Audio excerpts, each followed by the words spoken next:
ॐ ज्ञानतिमिरान्धस्य ज्ञानाञ्जनशलाकया चक्षुरुन्मीलितं येन तस्मै श्रीगुरवे नमः। श्रीचैतन्यमनोभीष्टं स्थापितं येन भूतले स्वयं रूपा कदा मह्यं ददाति स्वपदान्तिकं। वन्देऽहं श्रीगुरोन् श्रीयुतापदकमलं श्रीगुरोन् वैष्णवांश्च श्रीरूपं साग्रतं सगण रघुनाथान्वितं तं सजीवं साद्वैतं सावधूतं परिजनसहितं कृष्णचैतन्यदेवं श्रीराधा कृष्णपादान् सगना ललिता श्रीविशाखान्वितांश्च हे कृष्णकरुणा सिन्धु दीनबन्धो जगत्पते गोपेश गोपिका कान्त राधा कान्त नमोऽस्तुते तप्तकाञ्चन गौराङ्गी राधे वृन्दावनेश्वरि वृषभानुसुते देवी प्रणमामि हरिप्रिये वाञ्छाकल्पतरुभ्यश्च कृपा सिन्धुभ्य एव च पतितानां पावनेभ्यो वैष्णवेभ्यो नमो नमः। जय श्री कृष्ण चैतन्य प्रभु नित्यानंद श्री अद्वैत गदाधर श्रीवासादि गौर भक्तवृंद हरे Krishna Krishna Krishna Hare Hare Hare Ram Ram Ram Hare Hare. Okay, so we are continuing with our fourth chapter of Bhagavad Gita, that is, we are in the 18th sloka. Let's see. कर्मणि अकर्म यः पश्येद् अकर्मणि च कर्म यः स बुद्धिमान् मनुष्येषु सयुक्त कृष्ण कर्म कृत्. One who sees inaction in action and action in inaction is intelligent among men, and he is in the transcendental position, although engaged in all sort of activities. So this will look like a very cryptic sloka. So it is one who sees action in inaction and inaction in action. So this is like for there are two kinds of actions that are there. One is spiritual action and another is material action. And the spiritual actions are for the materialistic people. They will say that what you people are doing, you are not doing anything, simply sitting and wasting time. And the spiritualist will say the same thing, like what you people are doing, like you are simply wasting time and just engaged in materialistic activities. So for them, whatever we do looks to be in action, and for us whatever they do looks to be in action, right? So that is what is the thing. So what materialistic people see as an action, that becomes inaction for us, and whatever they see as inaction becomes action for us. So that is intelligence, that's actual intelligence. Okay. And such a person is in transcendental position, although engaged in all sort of activities. Okay. Let's see the purport. A person acting in Krishna consciousness is naturally free from the bonds of karma. His activities are all performed for Krishna, therefore, he does not enjoy or suffer any of the effects of work. Consequently, he is intelligent in human society, even though he is engaged in all sort of activities for Krishna. So basically, when the Mayavadis, when they see the devotees, they are living in the cities, and they are living in means they are building big temples, and they are having so much of all these externals, like they will see, and then they say that, okay, no, this, they are dealing with money and things like that and all. So how can this be a renounced life? So they will not be able to understand. But here, the renunciation, actually we will see that again in the fifth chapter also, the same point will come. Real renunciation is not renouncing activities. Real renunciation is renouncing the desire to enjoy things, applying things for Krishna's service. That is real renunciation. So like to give up something material is not a no important thing. In fact, Rupa Goswami gives this definition, um, like gives us anashaktasya vishayan yatharham upayunjata nirbandhe krishna sambandha yuktam vairagyam uchyate. So what is real vairagya or renunciation? He mentions anashaktasya vishayan. No, ashakta means attachment, anashakta means like with detachment. No, vishayan, that is sense objects, anasaktasya vishayan, yatarham upayunjata, nirbandhe krishna sambandha. So using those sense objects in the service of the Lord as it deems to be. So by doing that, it becomes renunciation. Just to give up, oh, this is all sense objects. No, to give it up, that's not renunciation. To use the sense objects in the service of the Lord without being attached to it, no, that is no real renunciation. Right? So that the same thing here in the fifth chapter also we will see. Again, Arjuna will get into confusion. Like, no, what are you telling me? Tell it clearly. No, you want me to renounce or you want me to work? No, what is this? Like, no, you're telling bhakti to be like renunciation, and then you're asking me to work also. And what is it that you're telling? And Krishna will say, like, no, no, even your work is also like, I am asking you to work in a renounced way. No, don't be attached to your idea. No, just because I want it, you just do this one, do this like act of fighting.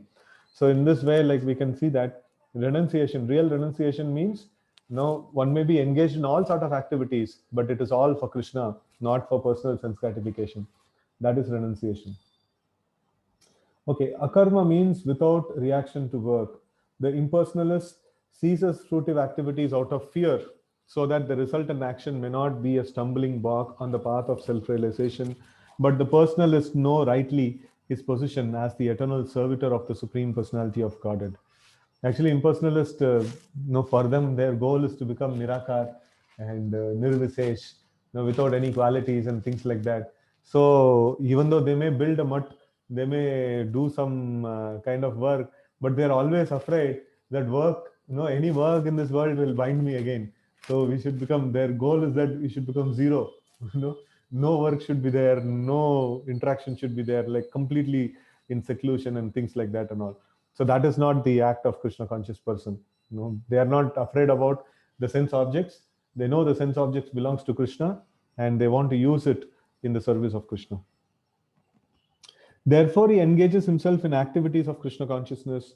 Because everything is done for Krishna, he enjoys only transcendental happiness in discharge of his service, of the service.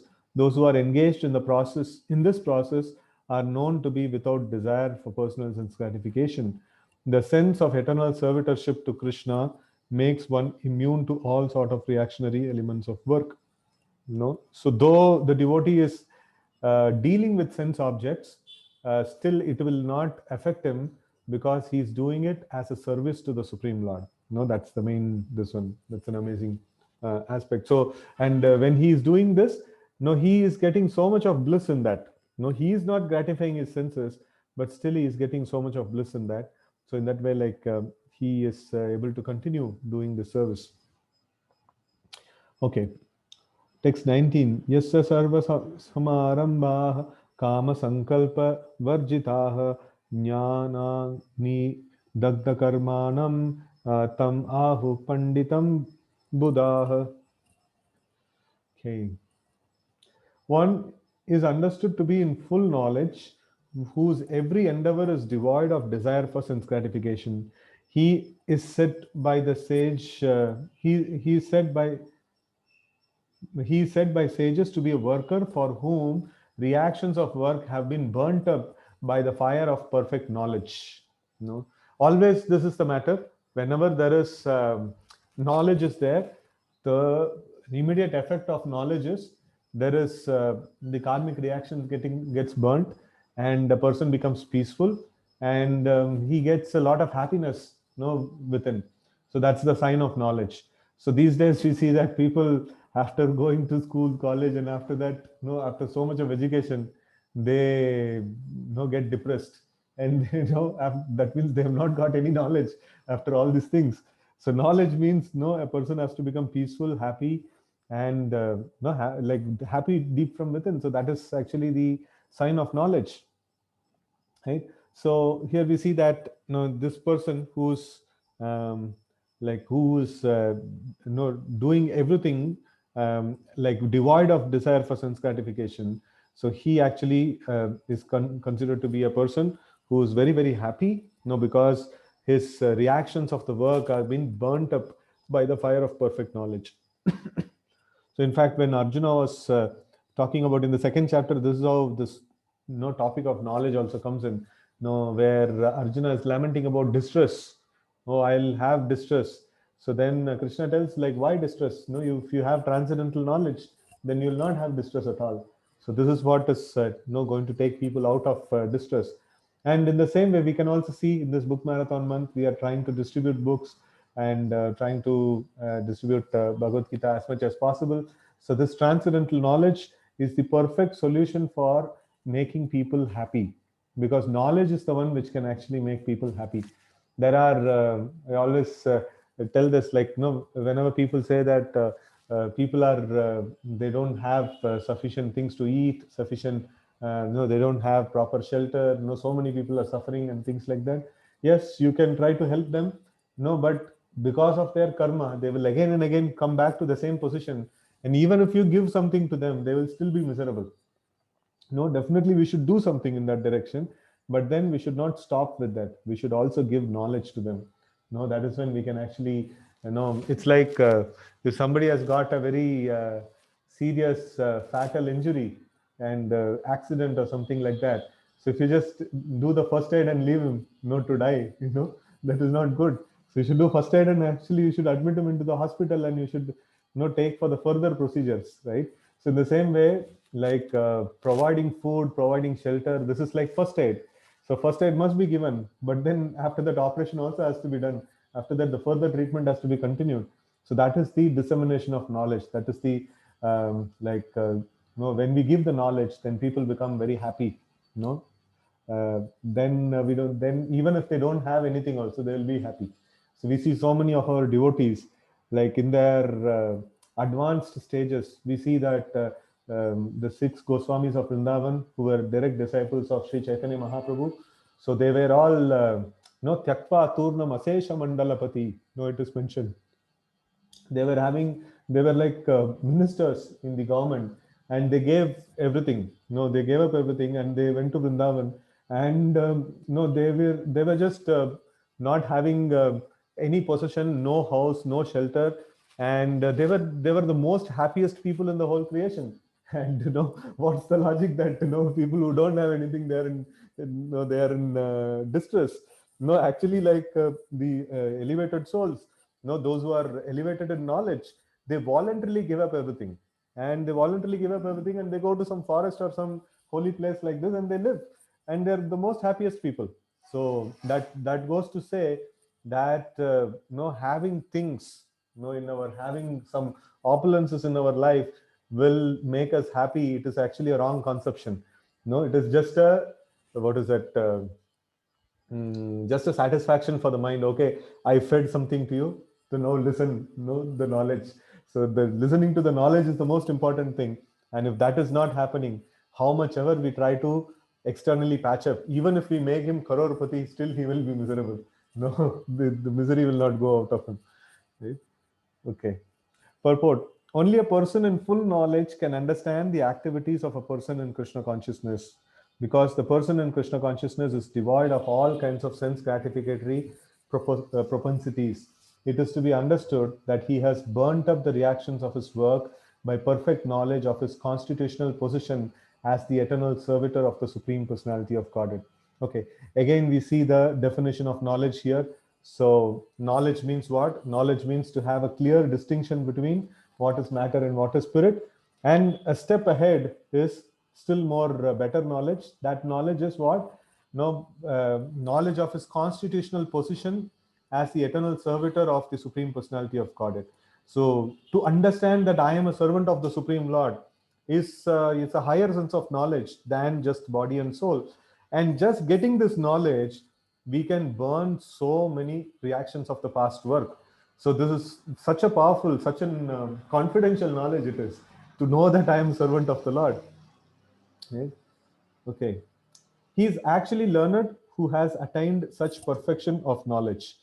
Development of this knowledge is knowledge of eternal servitorship to the Lord is compared to fire. Such fire, once kindled, can burn up all kinds of reactions to work. Right? So all karma gets burnt, when this knowledge is cultivated, that I am servant of the Supreme Lord, and we start acting on that relationship, as a servant of the Supreme Lord.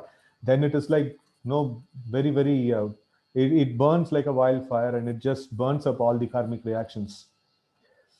Okay. Text 20. Tyaktva karma phala sangam nitya tripto nirashraya karmanyabhi pravrutopi naiva kinchit karoti saha. Abandoning all attachment to the results of his activities, ever satisfied and independent, he performs no fruitive action, although engaged in all kinds of undertakings. So it's a very nice this one. Tyaktva karma phala sangam.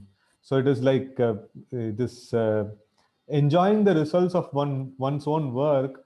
If you read Bhagavad Gita carefully, you'll see that no, this is the most horrible thing, or this is the most worst thing to do. Enjoying the results of one's own work. And here we see whenever there's a definition of a good thing, they will say like this: "Tyaktva karma phala sangam." So like karma, just the association of karma phala, the fruits of my action. No, it's given up. That's the starting point of any spiritual definition. No, below this there is nothing spiritual actually. No, or even equal to enjoying one's own work's results. I work, I got some money, I'll enjoy, and then no, what is that? I made something, so I made some food stuff. I will enjoy. No, this is the worst kind of this one. This is the lowest, and then in the ladder of spiritual understandings, this is the lowest actually. So when a person becomes free from attachment for the fruits of his action, then starts the spiritual journey. Then actually starts the spiritual journey. Tattva karma phala sangam nitya tripto nirashrayah karmanya abhi pravrutopi naiva kinchit karoti sa. Okay. Abandoning all attachment to the results of his activities. Ever satisfied and independent, he performs no fruitive action, although engaged in all kinds of undertakings.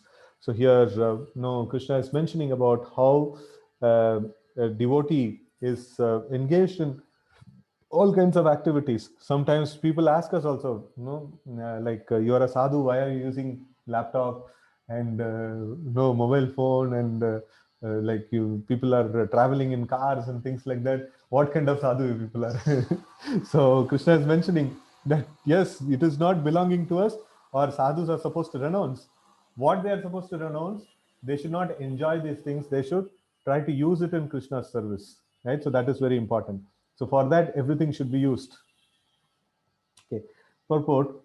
This freedom from the bondage of actions is possible only in Krishna consciousness when one is doing everything for Krishna. A Krishna conscious person acts out of pure love for the Supreme Personality of Godhead, and therefore he has no attraction for the results of the action. He is not even attached to his personal maintenance, for everything is left to Krishna. Nor is he anxious to secure things, nor to protect things already in his possession. He, he does his duty to the best of his ability and leaves everything to Krishna. Such an unattached person is always free from the resultant reactions of good and bad. It is where we were. Okay, it is as though he were not doing anything. So we see that like all kind of actions are performed. So Prabhupada sometimes gives this example that a materialistic person, a common civil person, he may be building a very nice home for himself, and there's so much of trouble he is taking to that. And then a devotee, he is building a nice temple for the Lord. So it's all the same, like they have to negotiate all the materials, raw materials. They have to negotiate, they have to deal with the laborers. They have to do all those activities. But for a devotee, he's doing everything with full bliss because he's doing it for Krishna's service, and he will not feel that heat or pain as a person who's doing it for himself, right? So in this way, this is called akarma. Doing things for Krishna's pleasure is called akarma. Okay, this is the sign of akarma, or actions without fruitive reactions. Any other action, therefore, devoid of Krishna consciousness is binding upon the worker, and that is the real aspect of vikarma, or as explained here in before. So, we saw I think in the third chapter, we would have seen that yajnartat karmano anyatra lokoyam karma bandhana, right? So we have to do karma for the yajnartha, for the pleasure of the Supreme Lord, and anyatra, no lokoyam karma bandhana.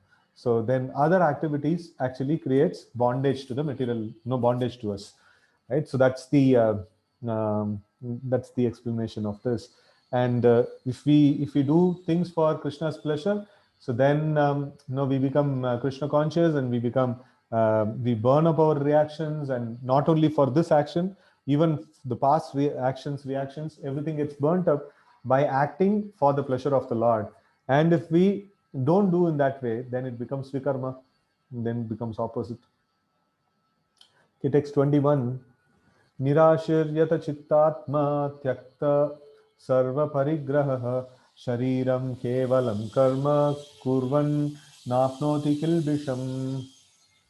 Such a man of understanding acts with mind and intelligence, perfectly controlled, gives up all sense of proprietorship over his possessions, and acts only for the bare necessities of life. Thus, working, he is not affected by sinful reactions. Right? So we see that such a man of understanding acts with mind and intelligence, perfectly controlled, gives up all sense of proprietorship over his possessions, because he knows that everything belongs to Krishna, and acts only for the bare necessities of life. And thus working, he is not affected by sinful reactions. The purport: a Krishna conscious person does not expect good or bad results in his activities. Why he doesn't expect good or bad results? So that is one of the definitions. Ma karma phala keturbur. So like he is not attached to the fruits of his work. No, he's given up the attachment to the fruits of his work. So in this way, like he's not he's not expecting a good or bad result, or whichever comes is okay. Just like if a person is working for a company, and his work is accepted by the client, or the project succeeds or fails, it doesn't matter, he is getting his salary. So in the same way, like the Lord wants like various activities to be done, and the servants of the Lord, they are just happy engaged in the service. And if the Lord is the one who is going to give the result, and he is the one who is going to enjoy the result, so whatever he wants to give, let him give, and whatever he wants to enjoy, let him enjoy. So for me, I am a resource of the Lord, and I should be engaged in his service. That's how much a devotee is thinking. No, he is not thinking about what kind of results his immediate activities are producing, right? So, okay, his mind and intelligence are fully controlled, right? So this we can see in the Vasudev and Devaki's episode. So Vasudev was what is that? He was arrested, Vasudev and Devaki, and then like their children are one by one, they are smashed onto the rock, and they are killed very very brutally by Kamsa. And they're not even once they're asking Krishna, why are you doing this to us? you know so, and no, they're just okay, and they're very very, their mind and intelligence are fully controlled. They are just fully fixed up in the service of the Lord. Without the sanction of the Lord, not even a blade of grass can move. And this thing is happening to us. Yes, it is painful, but then if this is the will of the Lord, because it's happening, because if this is the will of the Lord, okay, fine, no, let me accept it. So that's the strong-mindedness of a devotee, that he is not worried about any good or bad results. No, he is not thinking like that. In fact, no, wherever Krishna is there, it is considered to be auspicious. So before Krishna appears, what happens there? Like 6 brutal murders that happens there. And then Balram's, this one also was a miscarriage. So like somebody would say, like, this is complete inauspiciousness. Where will Lord appear in such kind of a situation? But then that's how the Lord appears. And his land, Vrindavan, and there like so much of demons come and keep on attacking, right? So devotees of the Lord means they are like the intimate devotees, the solid devotees of the Lord. They are showcased in this way, that any kind of problem comes, they are not deterred. No, they are not at all like wavering from their position. They are so solid and strong, that they are ready to face anything, for the association of the Lord.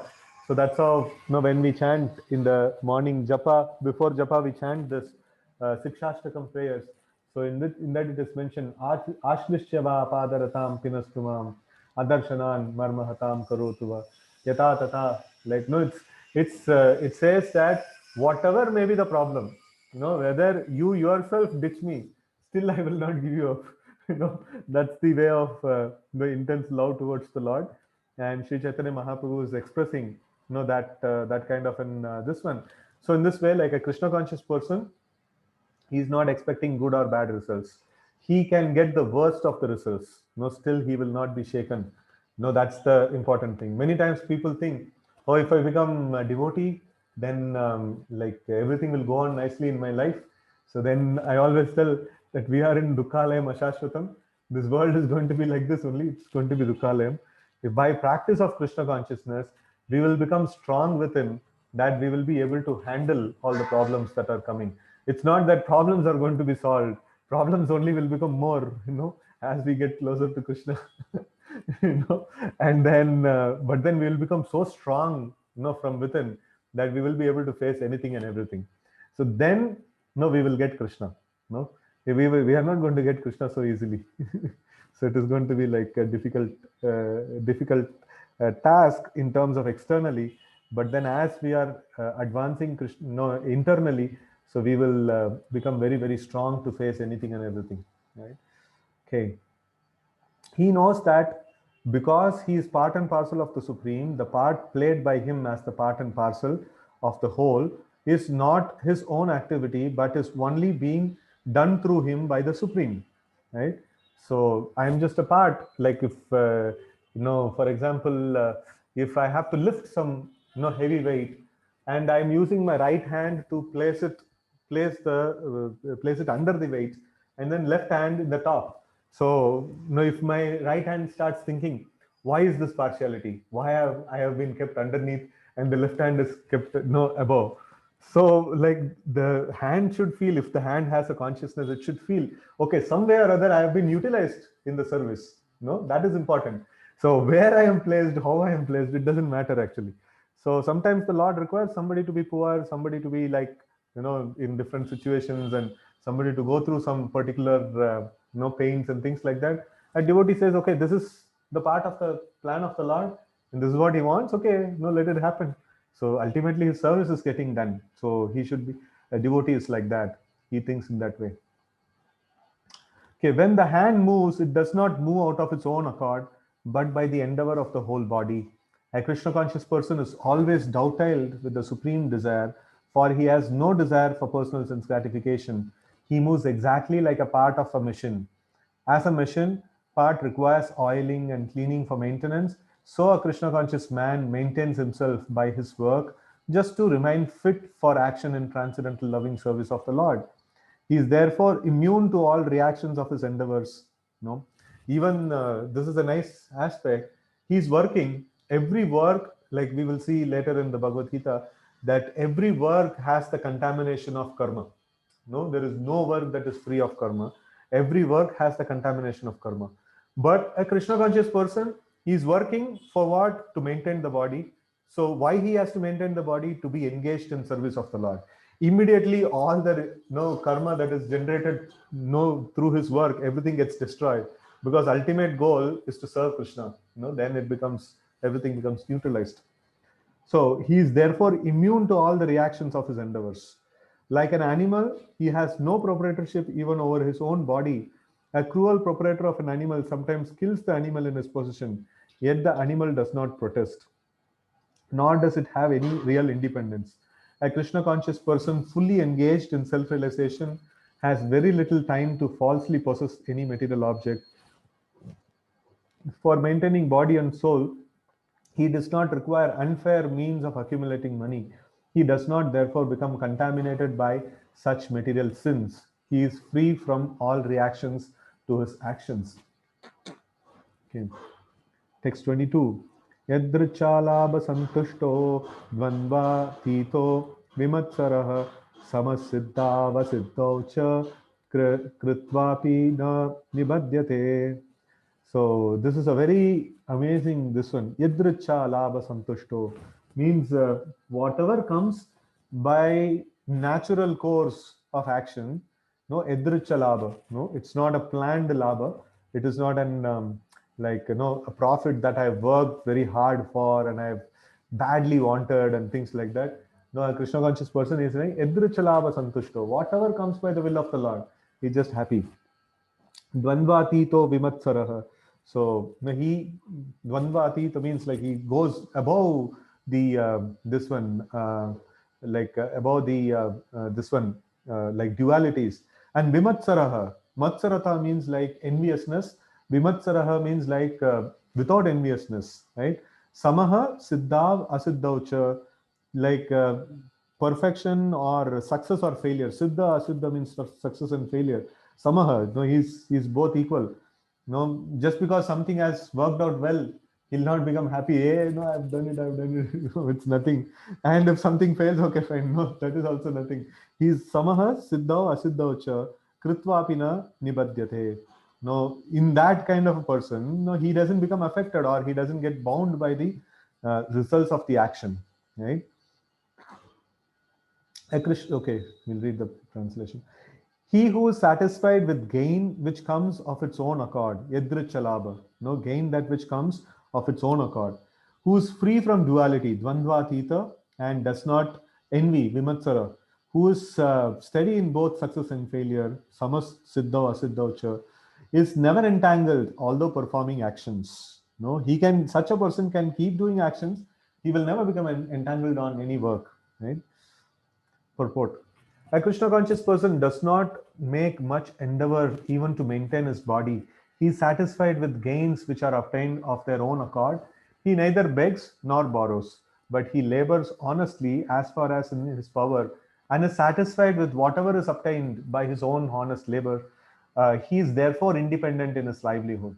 He does not allow anyone's service to hamper his own service in Krishna consciousness. That means, sometimes we ask, no, Prabhu, why are you not doing something like, why have you stopped doing some Krishna conscious activity? Like if somebody says, no, it is because of this person, that person, and they point fingers.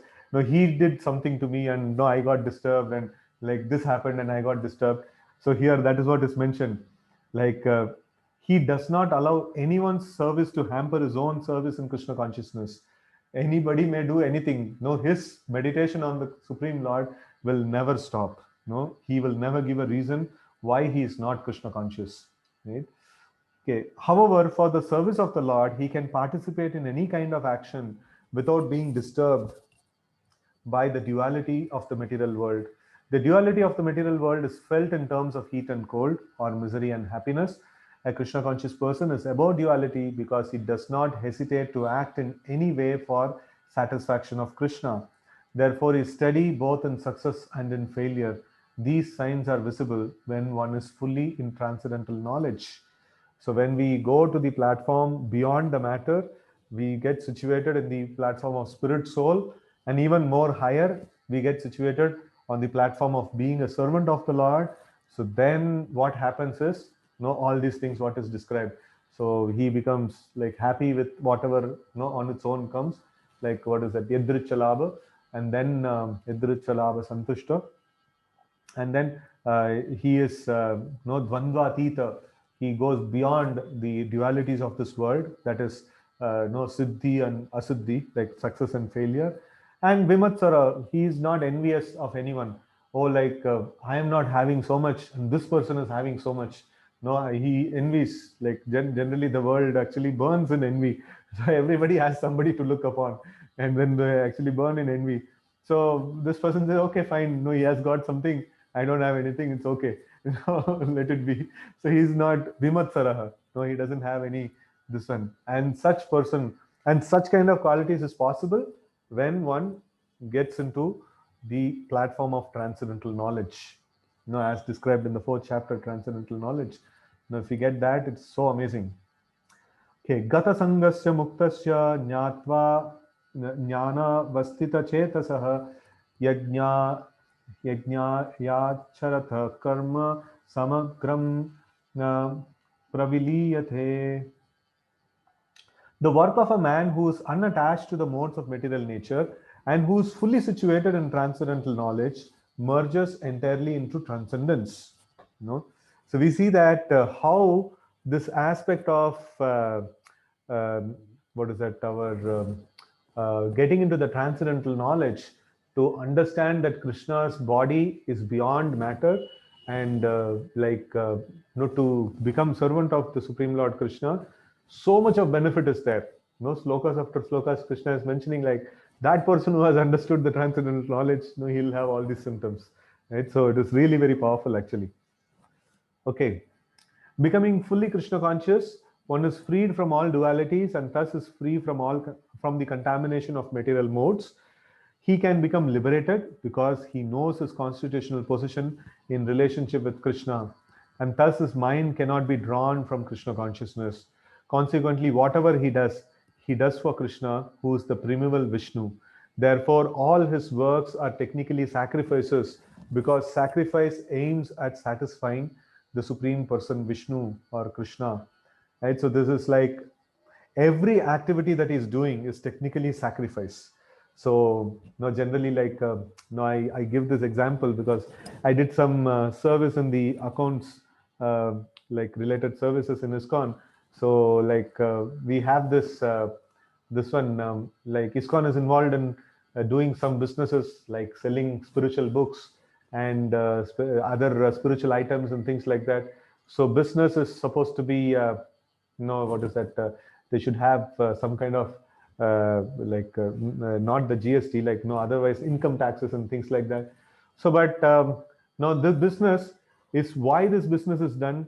So this business is done for pushing forward the mission of the trust, and because this business is attached to a trust, so even that the trust is a charitable trust, and even the business is also considered to be a charitable activity, right?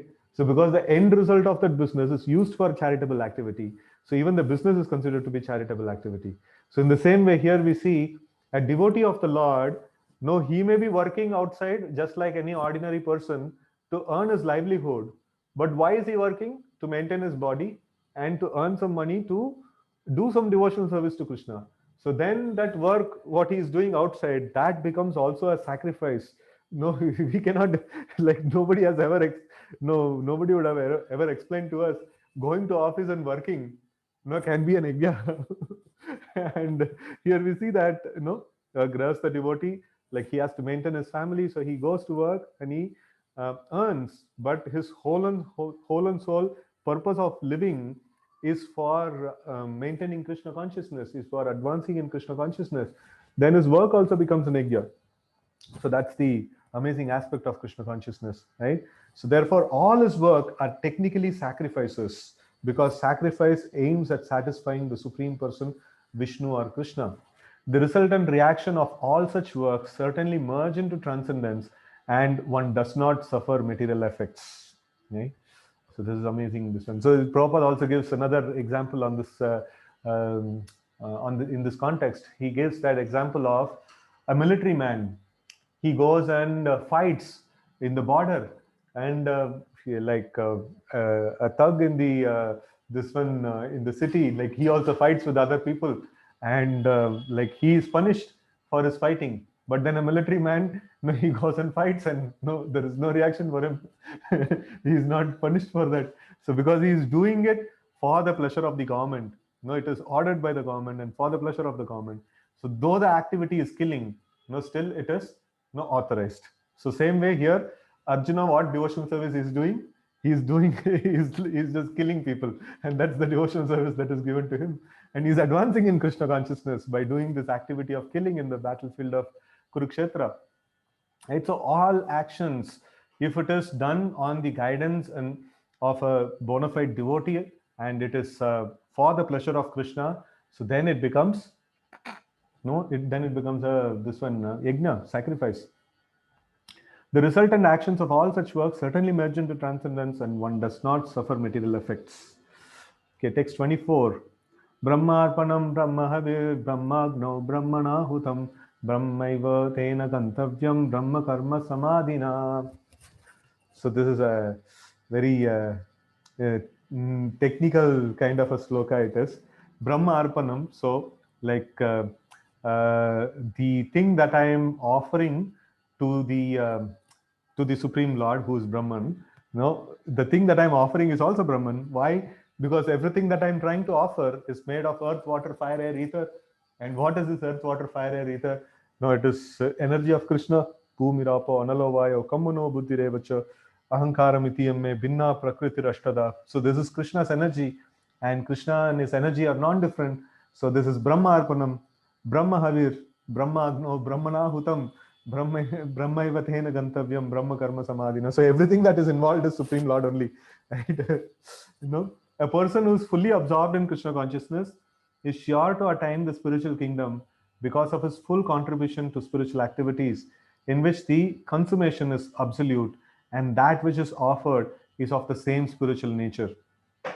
Right? So we are using basically, like, everything that exists is in one way or other connected to Krishna.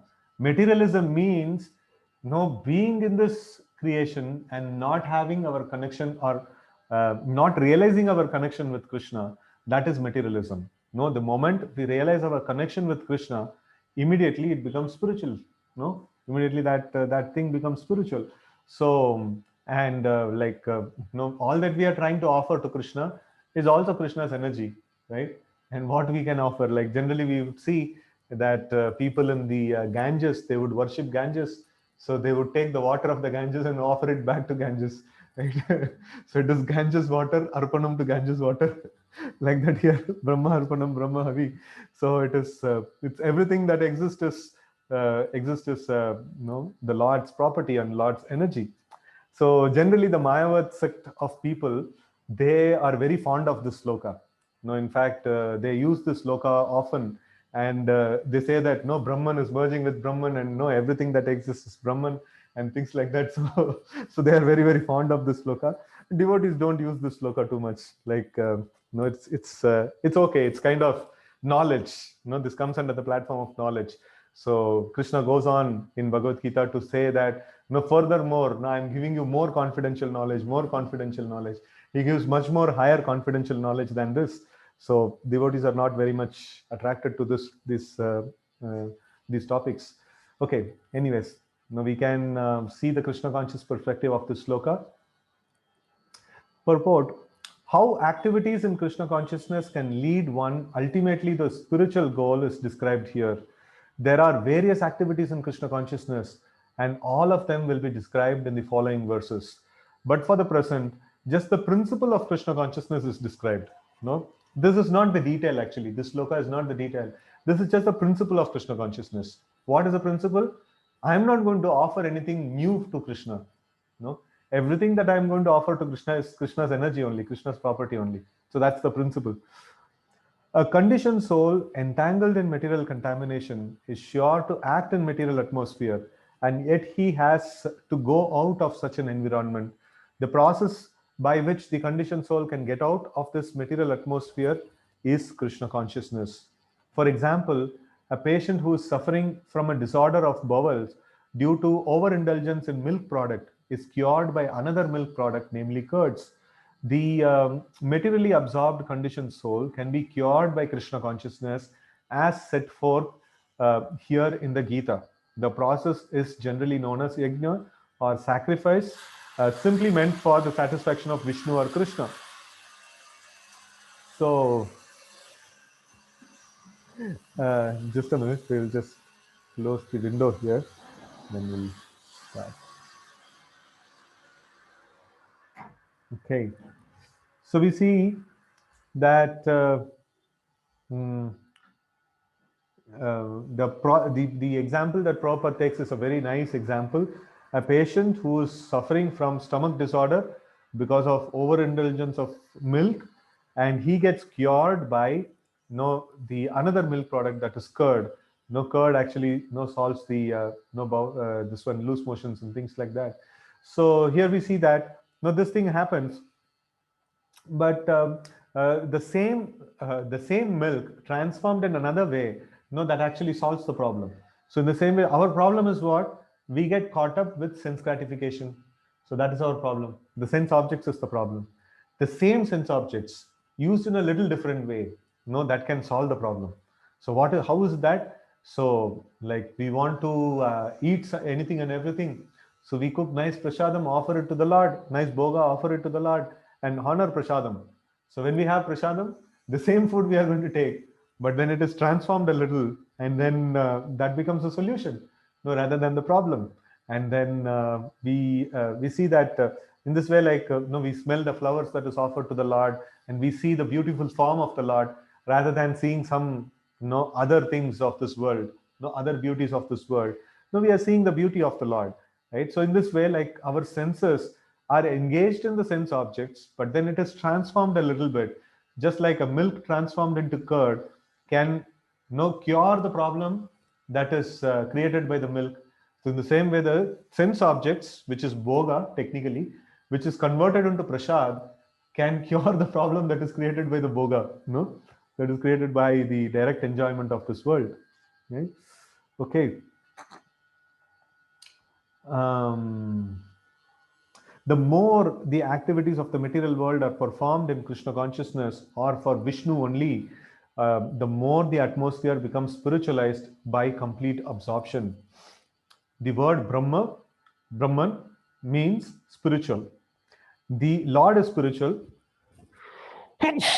and the rays of his transcendental body are called Brahma Jyoti, his spiritual effulgence. Everything that exists is situated in the Brahma Jyoti. But when the Jyoti is covered by illusion or Maya or sense gratification, it is called material. This material veil can be removed at once by Krishna consciousness. Krishna Surya Sama Maya Hai Andakar. Yahan Krishna Tahanai Maya Radhikar. Right? So, thus, the offering for the sake of Krishna consciousness, the consuming agent of such an offering or contribution, the process of consummation, the contributor, and the result are all combined together Brahman, or the absolute truth. So, the absolute truth covered by Maya is called matter. Matter, dovetailed for the cause of absolute truth, regains its spiritual quality. Right? So it's nice thing. Prabhupada sometimes he gives this example of electricity can be used in the heater, and it can also be used in the cooler, fridge. So in the same way, the material energy, it's just like in energy. No, electricity is an energy, so material energy is also an energy, and an expert electrician can use the electricity for heating or cooling. In the same way, Krishna can use his energy as a material nature or spiritual nature. He can anytime change it. No. So in the same way, like here, see that matter which is dovetailed for the cause of absolute. No, same food we are eating, but if we are offering to the Supreme Lord and eating, it transforms in its it actually transforms to spiritual quality. And the same work we are doing it, same building, construction, and things like that. We are doing it for the pleasure of Krishna. No, we are building a temple of Krishna. Then it becomes very nice, like it just transforms into spiritual quality, right? Okay. Krishna consciousness is the process of converting the illusory consciousness into Brahman, or the Supreme. When the mind is fully absorbed in Krishna consciousness, he is said to be in samadhi or trance. Anything done in such transcendental consciousness is called yajna, or sacrifice for the absolute. In that condition of spiritual consciousness, the contributor, the contribution, the consumption, the performer or the leader of the performance, and the result or ultimate gain, everything becomes one in the absolute, the Supreme Brahman. That is the method of Krishna consciousness. So, as I was mentioning, this is the very, very easiest sloka for Mayavadis to take, and they can put forward their theory. You see, like everything is merging and everything is Brahman, right? So Krishna is just putting down the principle, and he'll be explaining it much more detail. So they just get stuck in the principle only. They don't go further. Text 25.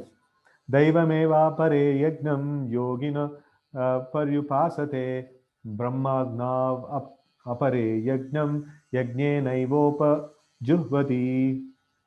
Some yogis perfectly worship the demigods by offering different sacrifices to them, and some offer sacrifices in the fire of Supreme Brahman.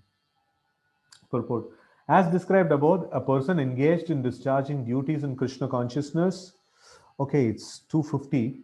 Let's keep the sloka for tomorrow, and we will switch to our book. A little bit we will read from the other book. Okay. So this is chapter 2 of this book, our family business.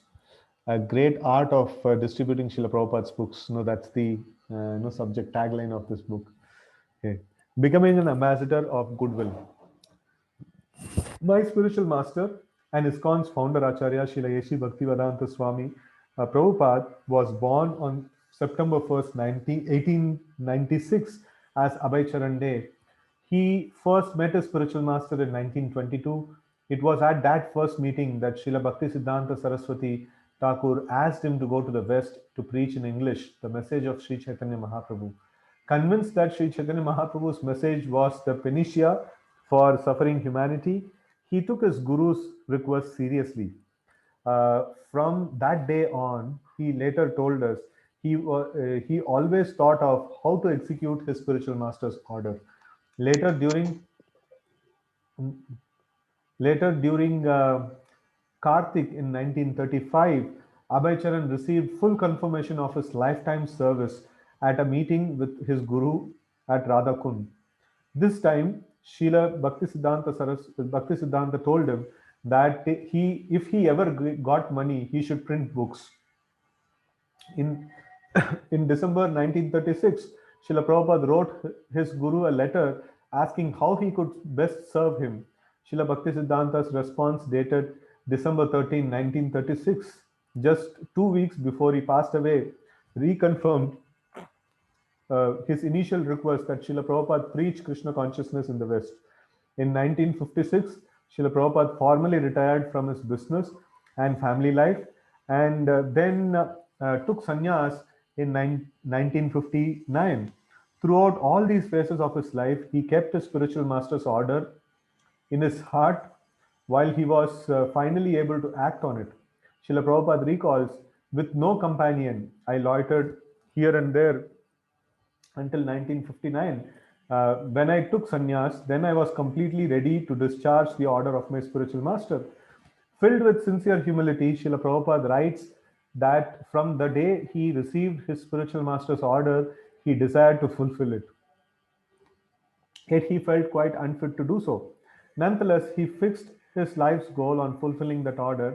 On a number of occasions, he explained to his disciples how his having adhered to his guru's order was the key to his success in spreading Krishna consciousness all over the world. In a letter to Brihaspati Das, written on November 17, 1971, Srila Prabhupada said, I am successful in my teaching work because I have not deviated 1 inch from my spiritual master's instruction. This is my only qualification. Right? So amazing, this one. A line of unselfish servants. With this comment, His Divine Grace evinces, right?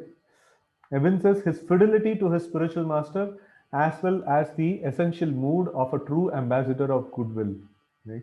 So it is not an ordinary thing. Anybody who's able to do such a great task as what Srila Prabhupada did, it is not an ordinary thing. He, in the advanced age of 70, he went and spread this Krishna consciousness all over the world.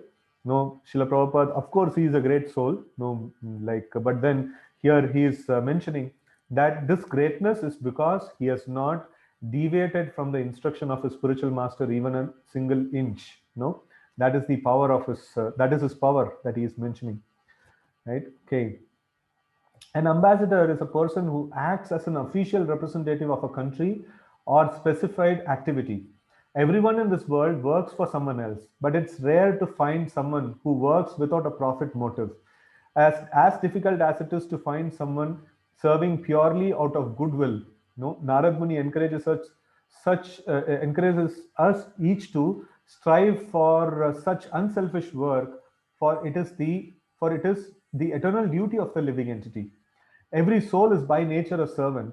The only question is what type of service one should perform.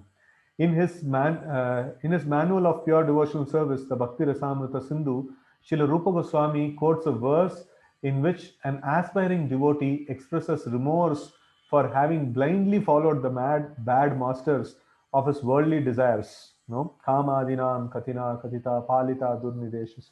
Right? So, which never give him relief No, Tesham Jatamai na karuna na kripa no pashanti, which never gives him relief. The Goswami prays uh, that he may break off his service to these bad masters. No, who are the bad masters? Kama Dinam, Kama, Krodha, Lobha, Moha, Mada, and Matsarya. So, and instead engage in service of Krishna, the Supreme Personality of Godhead. Utsrujayata Nata Yadupate Sampratam Labdha Buddhis, right? And his internal energy. This full engagement of the mind and senses in selfless spiritual service is the only way to attract Krishna. Such service exempts one from mundane worldly obligations and bring full satisfaction to the self. Sincere desire for transcendental service is a sign that one's spiritual intelligence has awakened.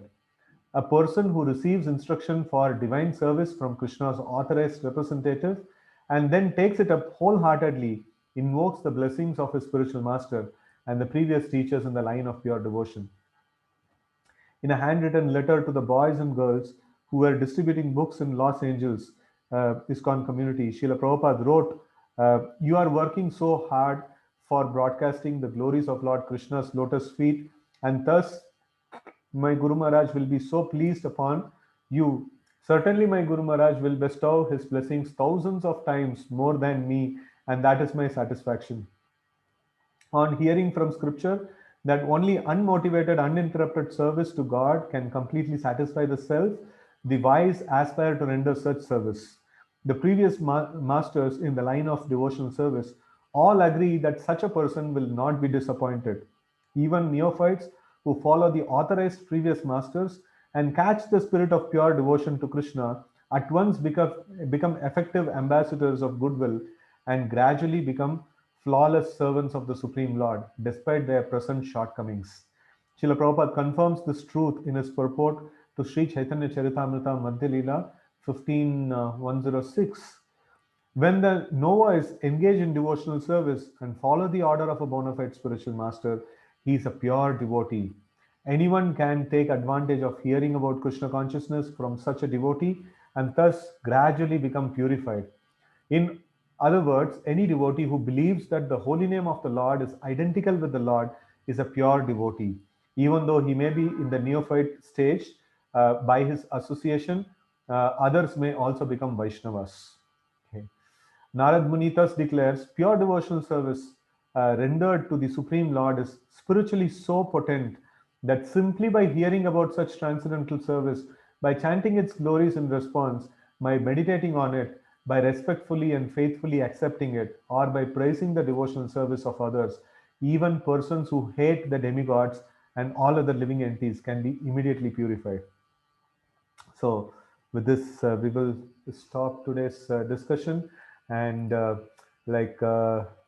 we have Gopi Prabhu with us. No, Gopi Prabhu is going every day to uh, the Hanuman temple nearby, and then he's distributing books there.